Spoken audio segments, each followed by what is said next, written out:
Joining us now with stories trending around the world is OjyOkpe, who is very busy with Yayawo matters. Yayawo, what's Yayawo again? Yayawo means mother of the bride. Yes, mother of the bride. She's not my daughter, she's my sister, but yes. I raised her. She's like my daughter. Yes, she's thank you very much. It's the first time I'm planning a wedding in my entire life, and it's so hard. It's so difficult. I can imagine.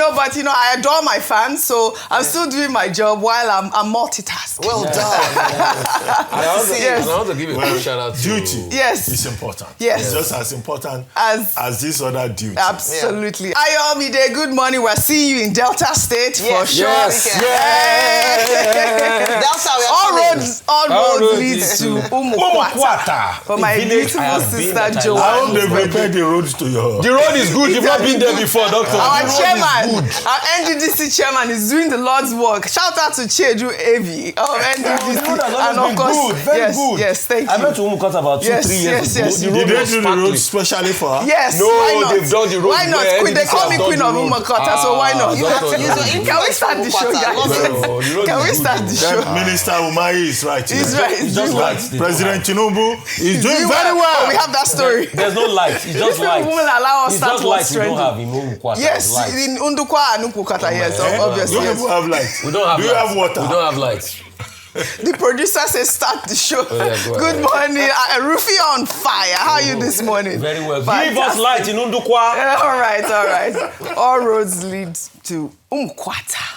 Well, good morning to you, viewers. Let's begin what's trending with reactions trailing the Senate's move to investigate and identify those spreading false social media reports claiming that Senate President Akpabio died at a London hospital. Senator Titus Zam, representing Benue Northwest, raised the matter during Tuesday's plenary session, describing the reports as dangerous and damaging to Nigeria's leadership. Zam warned that the spread of false death reports was becoming a disturbing pattern, noting that similar claims were recently made about former head of state, General Yakubu Gowon. Let's take a look. I wish to draw the attention of the Senate to a recent social media reportage that alluded to the fact that Mr. Senate President is dead. What is in London? That you are dead in the London hospital. You? That the Senate President is the number 3 citizen of Nigeria. I say, Senator Zam, sorry, are you part of the proceedings today? No. Because I thought I heard you say you are dead. If you are dead, how come you are here? That is the more reason why I have to bring this matter to the floor. Such reports about you, your person, and your office needs to be investigated. Because it's not only you that was reported in this negative manner. The former head of state, General Yakubu Gowon, was equally reported a few days ago to have died. This is not a good report about the leaders of our country. I think all we can do is to, is it the view of the Senate that this matter be referred to the National Security Advisor, the DSS, to investigate? Those in support say aye. Those against say nay. The ayes have it. I think that's all we can do. All right. The ayes have it. Well, Akpabio subsequently directed the Office of the National Security Advisor and the Department of State Services to identify the originators and promoters of the false reports and take appropriate action against them. The development highlights growing concerns about the spread of fake news and disinformation, especially in the age of AI.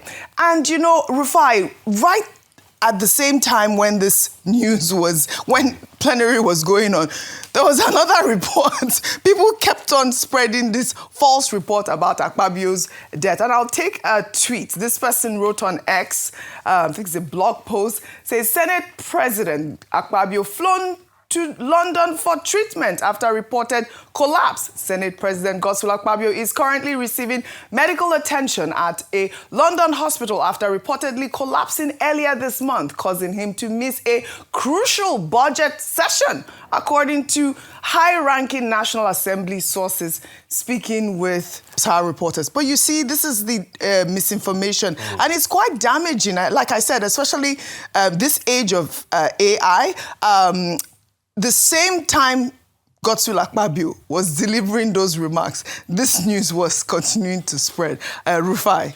Okay. We say no to fake news. Very, we say no to fake news. Yes. But as long as you're in the public eye, the chance that it will not happen is not true. It will happen. The best we can do is to debunk it, and I don't think it's a matter of going to National Security Advisor. I think there are many things I can tell Senate President Akpabio to take to National Security Advisor.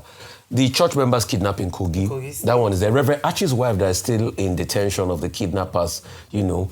The other people that need to be released and other cases of insecurity happening.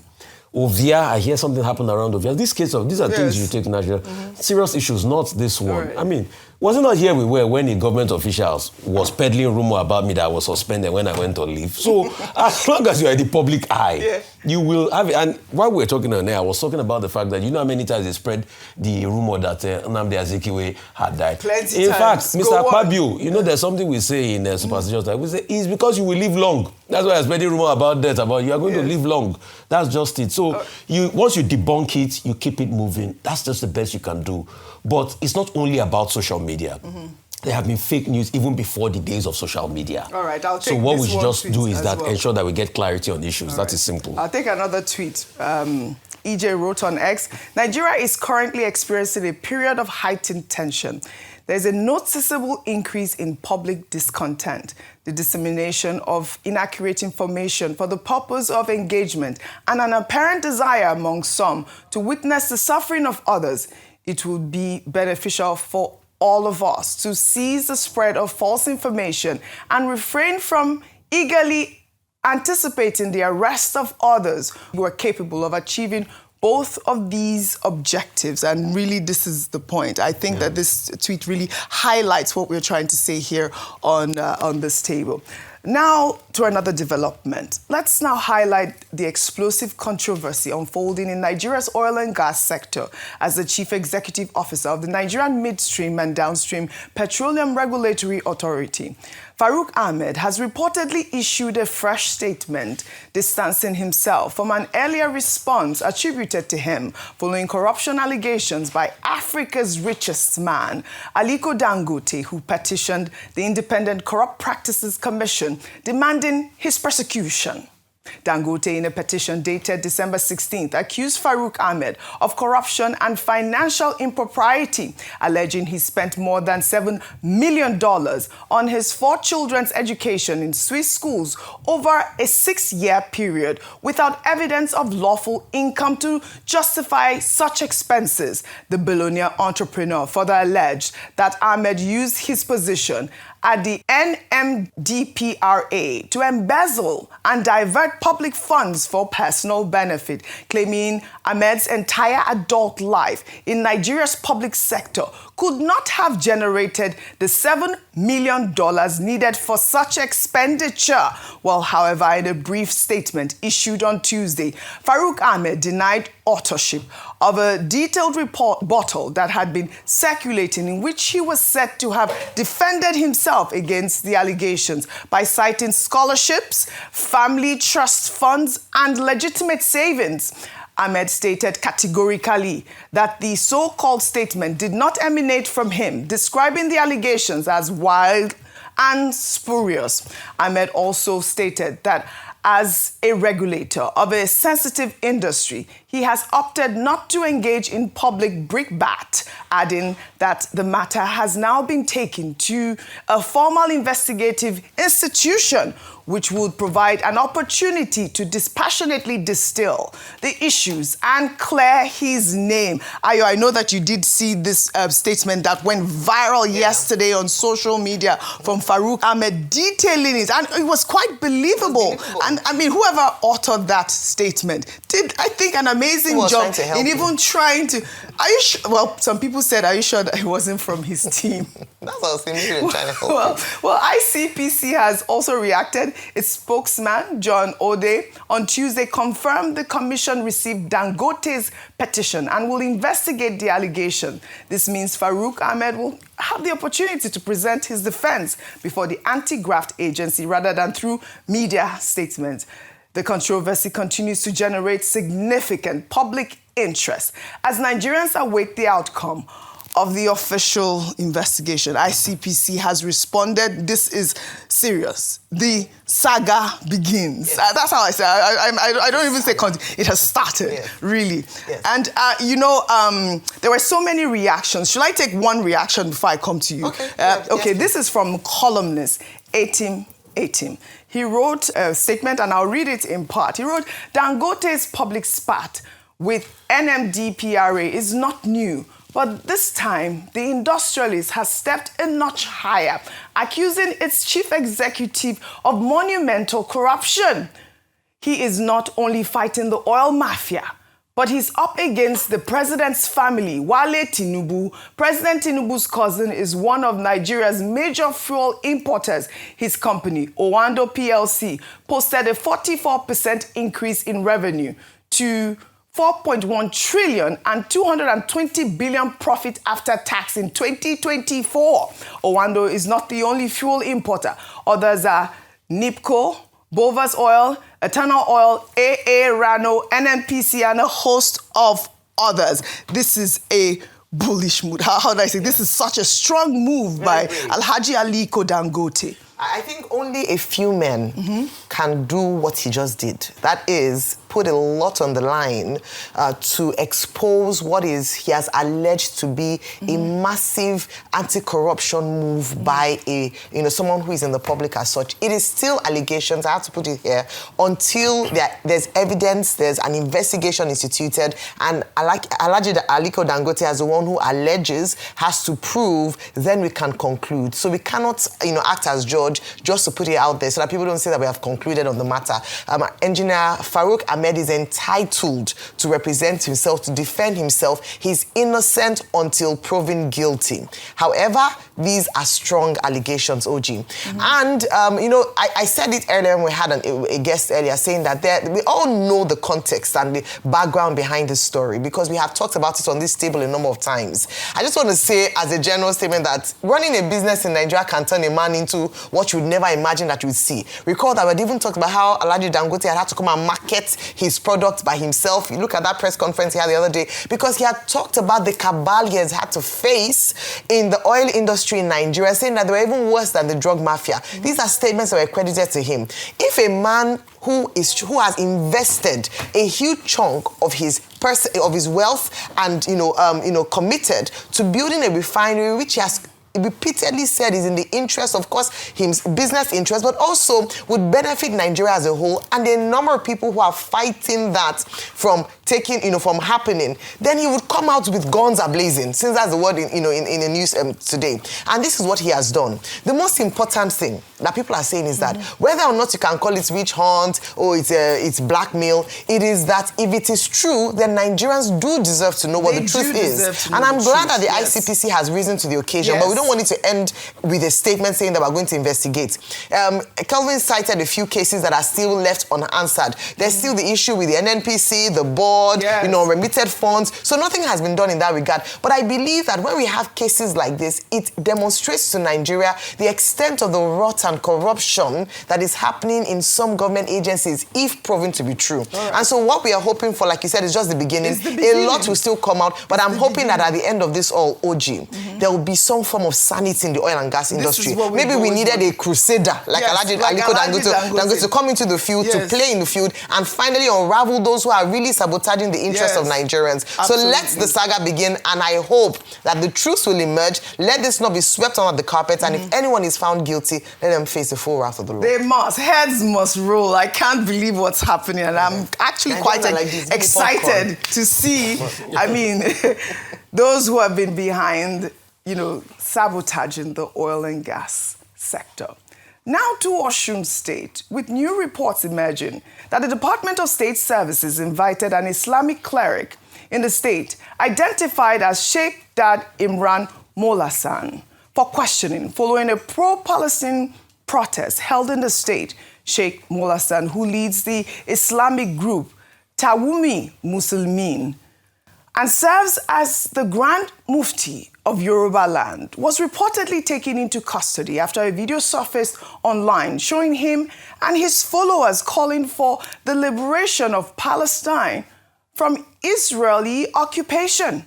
The footage, which featured members of the group waving Palestinian flags during a march in Iwo, quickly went viral and triggered widespread debate on social media. Let's take a look.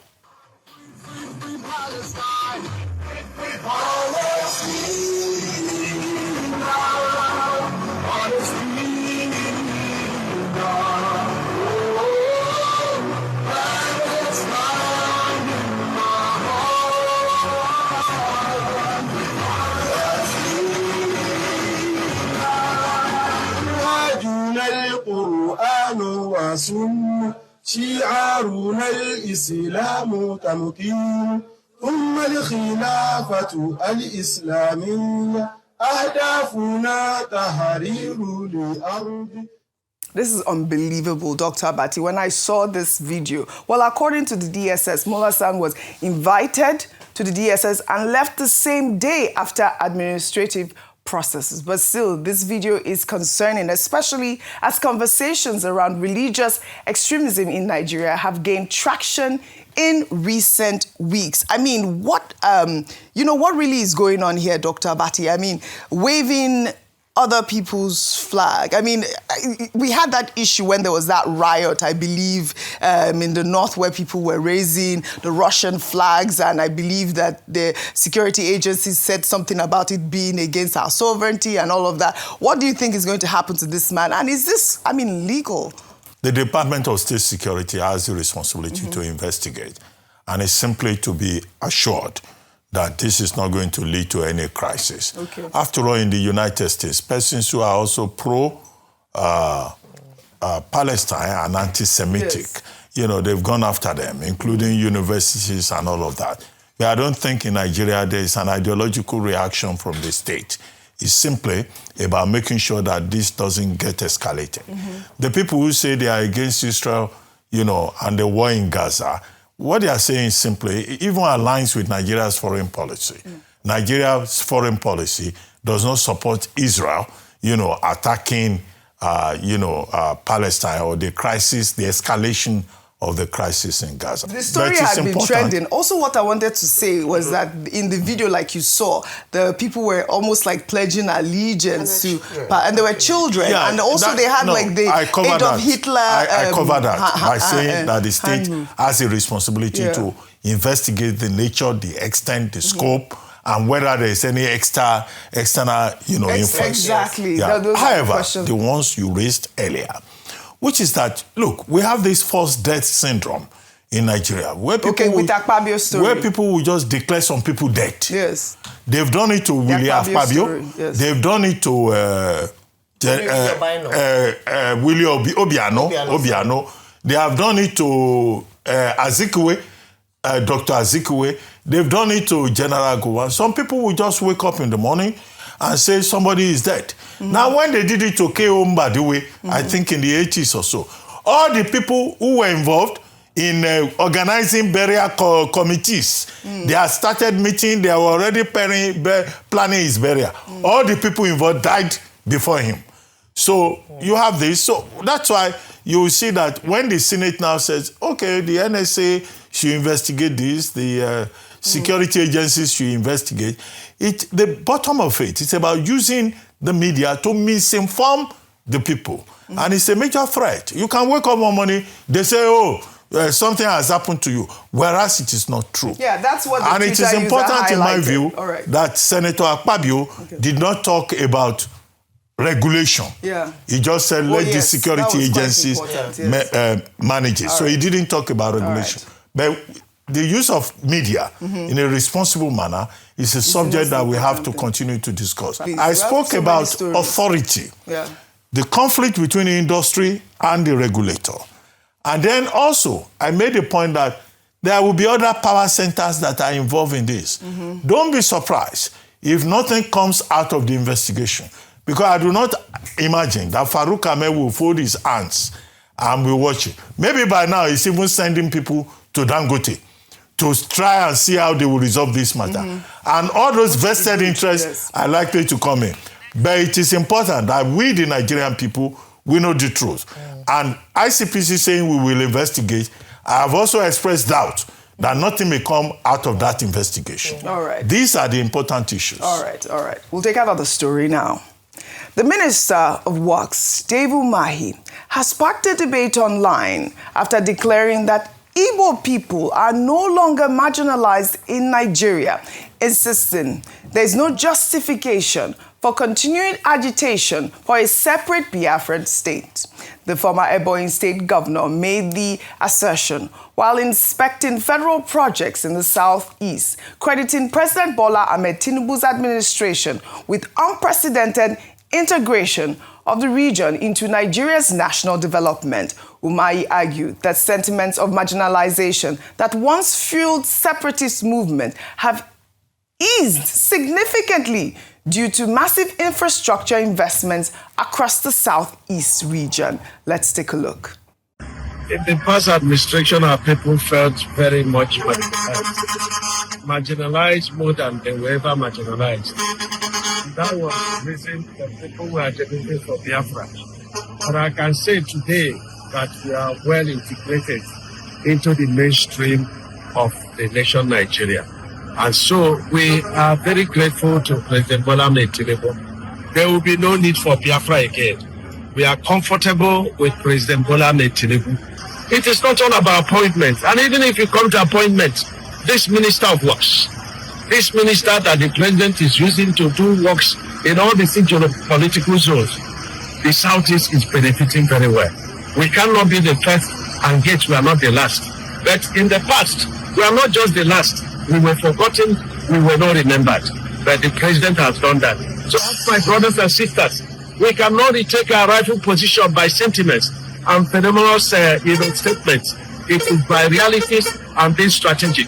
And supporting President Bola Ahmed Tinubu is being strategic. All right, this is an interesting development in Nigeria's political discourse. For years, infrastructure deficit has been a legitimate grievance in the southeast. The marginalization debate remains open, but Umahi's focus on tangible development is worth noting. The second Niger Bridge, the Enugu-Port Harcourt Road, and other projects he mentioned represent real investments that improve lives and connectivity. These efforts deserve expansion and sustained commitment.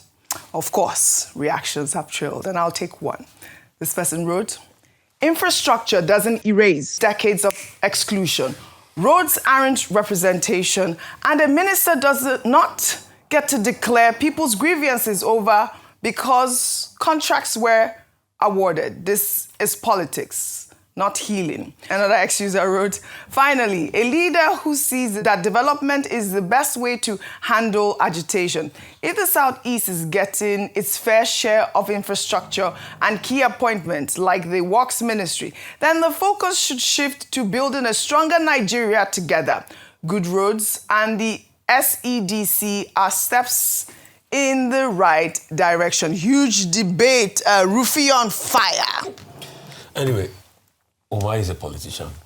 You know the thing about politicians. They will say anything. As long as they are empowered, they are tilted towards a particular position. He will say anything. What do you expect Umahi to say about President Tinubu? He's Minister of Works. He's the one commissioning the project. He will say that Igbos are not marginalized. In fact, at this rate, I even say that, I'm not saying he said it too, please don't get me wrong. At this rate, I even said that no Hoax was done during the Civil War. But please, if you believe Igbos are not marginalized, then you will believe that osmosis is the name of a Turkish footballer. Igbos are highly marginalized. Very, very marginalized. In many areas. In areas of government contracts, in areas of presidency. That's why we advocated during the last presidency. So since the return to democracy, so is it not right for an Igbo man to be president? Yoruba has been president. Abino Biso. Hausa Fulani, Fulani has been president. Abino Biso. Where is an Igbo man there? Ijo has been president. Where is an Igbo man there?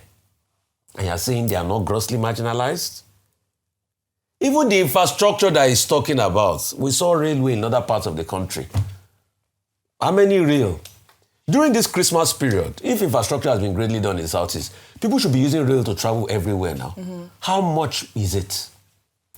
See the way we're celebrating Second Niger Bridge. As it was a big project. Yes. And for what is worth, how many roads are they doing in the Southeast that they are shouting, what's it called? Is it the Southeast that everywhere you go, checkpoint? Is it that easy on the people? So it's not, you should not even say that. You see, and that's why the other day, when Eyina Baribe was saying that some people don't even have the nerve to come and say some people that come and support Tinubu. Okay. He made a strong point there. See, so he should not even say that. But what do you expect him to say? He's in Tinubu's government. He's enjoying the government. All right. Okay, Dr. Abati, I know that you need to speak on this topic. So Umahi is saying here that no need for Biafra agitation. No, with due respect, I disagree on this point with the Minister of Works.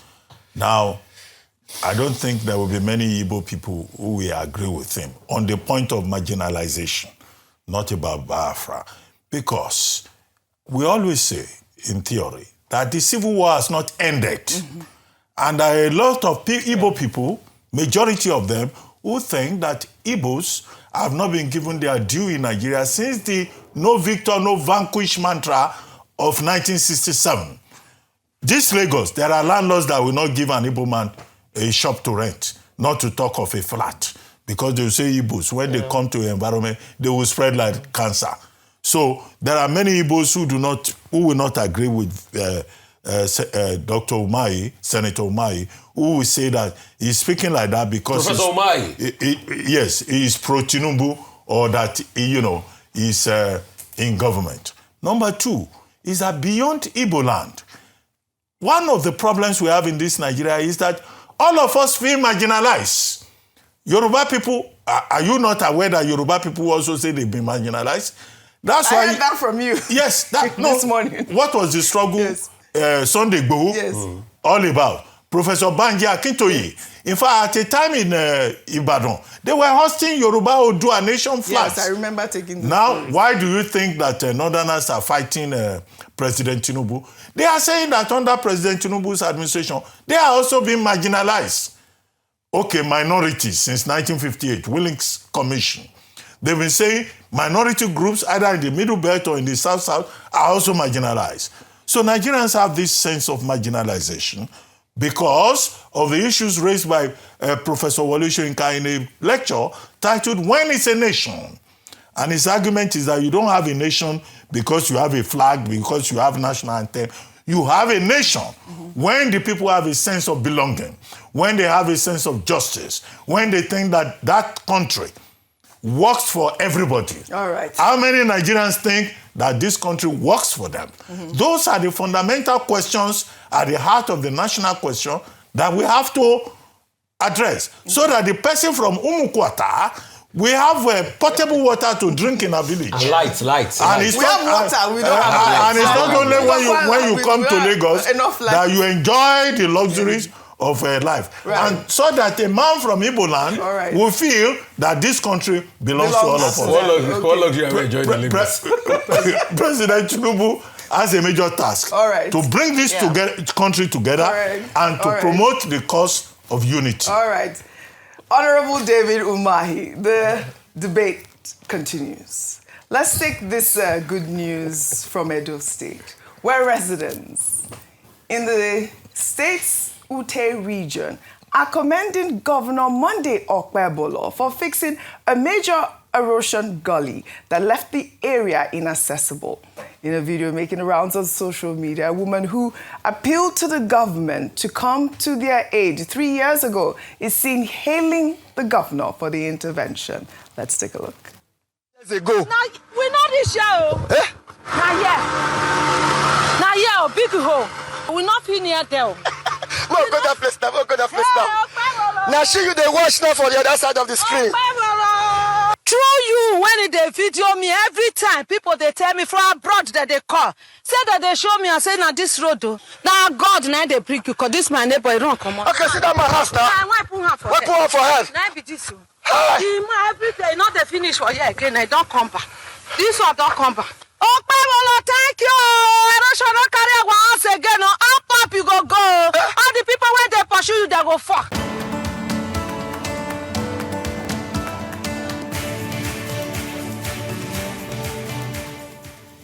Akpabio, thank you. I mean, it's not every day. I mean, this is the sort of news that we love to see. We want more of that. That was a beautiful video. I mean, look at that erosion gully. And These are the kind of stories we want to hear from from Edo State, please. Good one, Edo State Governor. The Ute region has been dealing with severe erosion and environmental challenges that have destroyed homes and roads, displacing many residents. Officials in Governor Akpabio administration say projects like this will improve connectivity, ease traffic congestion, and open new communities across the state for development. Kudos, Governor Monday Akpabio. More on good news in Lagos. A new report by Time Africa has detailed why Lagos State Governor Babajide Sanwo-Olu received the Time Africa Special Recognition Award for Public Service on November 22nd, 2025.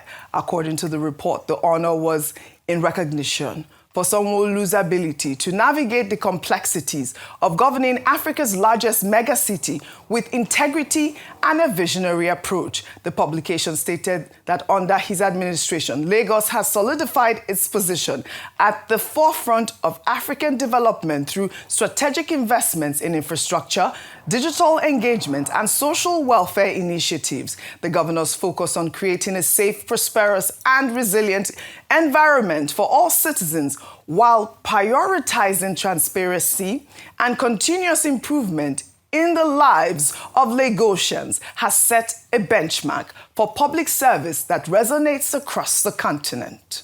Now you know, now you know, if you know, you know, the big ballers in town. Now you know, now you know, forget what they know, yes. How much is money? It's nothing. Ballin', premium or nothing.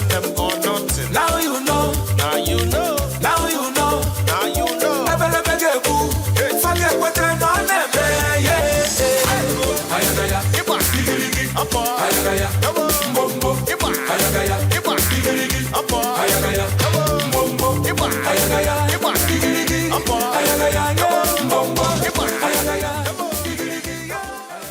The real Akpabio, congratulations to the Lagos State Governor. This recognition comes at a time when Lagos continues to face significant urban challenges from traffic congestion to housing demands.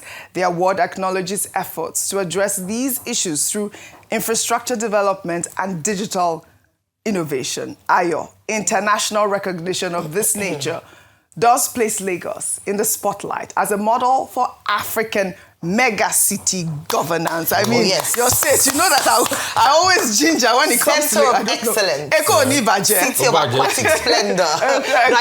We will just keep you permanently in Lagos. I'm here now. Which one is we will? This is my home. You're a resident of Lagos, resident of Lagos, resident. Please. But let me just say very quickly that I don't think a lot of people will argue with this this recognition. Being that even he himself is popularly referred to by civil servants in Lagos as Mr. Infrastructure. And I believe that that's one of the legacies that he wants to leave behind as he begins to get to the twilight of his administration, having served 2 terms. And so congratulations to the governor of Lagos State. And I have to say this, the reward for hard work is more work. So can we fix the other areas as well? You know, we talk about the roads. We can do a lot more. Thankfully, you know, we're going to do the Lekki-Ekpe corridor. But because of the dirty December traffic, they postponed that. I believe that if we can fix that road and a few other hotspots across the mainland and the island, then he will leave on a very high note. So congratulations, Mr. Governor. We're looking forward to more work so that Lagos can truly be the mega city that it's supposed to be. Yes, Lagos is the mega city. Is to let him go to the Senate of the Federal Republic after completing 2 terms. He will go and represent our state and our city at the national level. That is the promotion. Is that the agenda? No, can I just say I'm also, saying he did tell you. with regards to That's the more hard traffic, work. So you are the one pushing with it. regards to traffic, more hard this work. dirty December, there was a task given to the Lagos State government to ensure that they deploy more last mile officials. I have to say that a number of them, we've seen more last mile officials on the road. It hasn't completely quelched the traffic, but it has helped significantly. Fantastic. As I mentioned that. So well done. You see, we are the ones that even, you see, we have now turned the Senate to a place where retired governors used to go and say, why didn't you say someone who is not retired? No, why didn't you say Dr. Basi, wait, why didn't you say you should go and lecture in the University of Lagos to add more knowledge to the graduation? He can be now, he can go and share knowledge. He doesn't need to have academic. You can see how you will spread it. Congratulations. Congratulations to Governor of Lagos State, Babajide Sanwo-Olu. Let's now highlight Dr. Awele Elumelu, wife of UBA chairman Tony Elumelu, who has been appointed as chair of the board of Transcorp Hotels PLC. Dr. Awele brings extensive leadership experience across healthcare, insurance, and corporate governance. She currently chairs Avon Healthcare Limited, Nigeria's leading health insurance provider, and is a founding director of Hairs Holdings Limited. She's also a co-founder and trustee of Tony Elumelu Foundation, which has empowered over 24,000 young African entrepreneurs. Group chair of Transcorp, Tony Elumelu, stated that her distinguished track record aligns with the company's ambition to redefine hospitality through innovation, wellness integration, and responsible business practices. Huge congratulations to Dr. Awele. Her appointment will take effect January 1st, 2026. A really commendable news. Yes. Congratulations. Well-fitting. Absolutely. Congratulations. I admire this woman. Congratulations, Dr. Awele Elumelu. We'll take our final story now under entertainment. Afrobeat superstar Adekunle Gold's full live performance at the Royal Festival Hall in London has just been released. The concert was part of the London Jazz Festival, which took place last month and has gone viral on social media. Here's his unique rendition of High.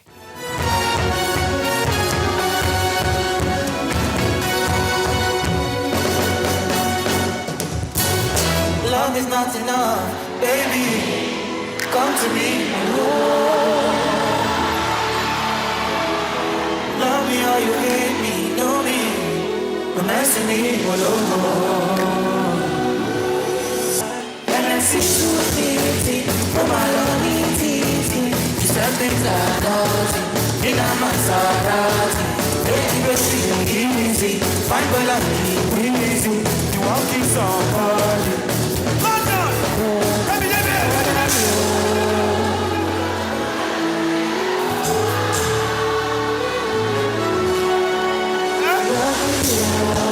I need everybody to jump. Let's check this list. 1, 2.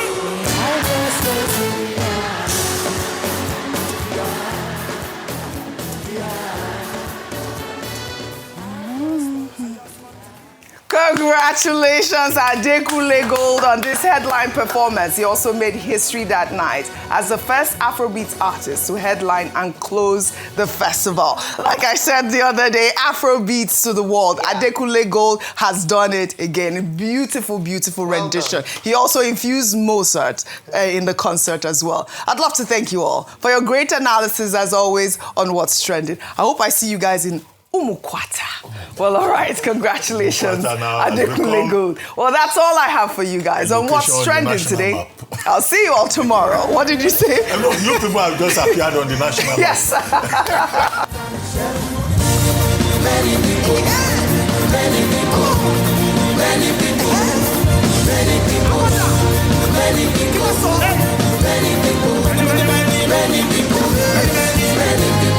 Days are getting better. 1, 2, 3, another. Good days are getting better. I like it. This love is very special.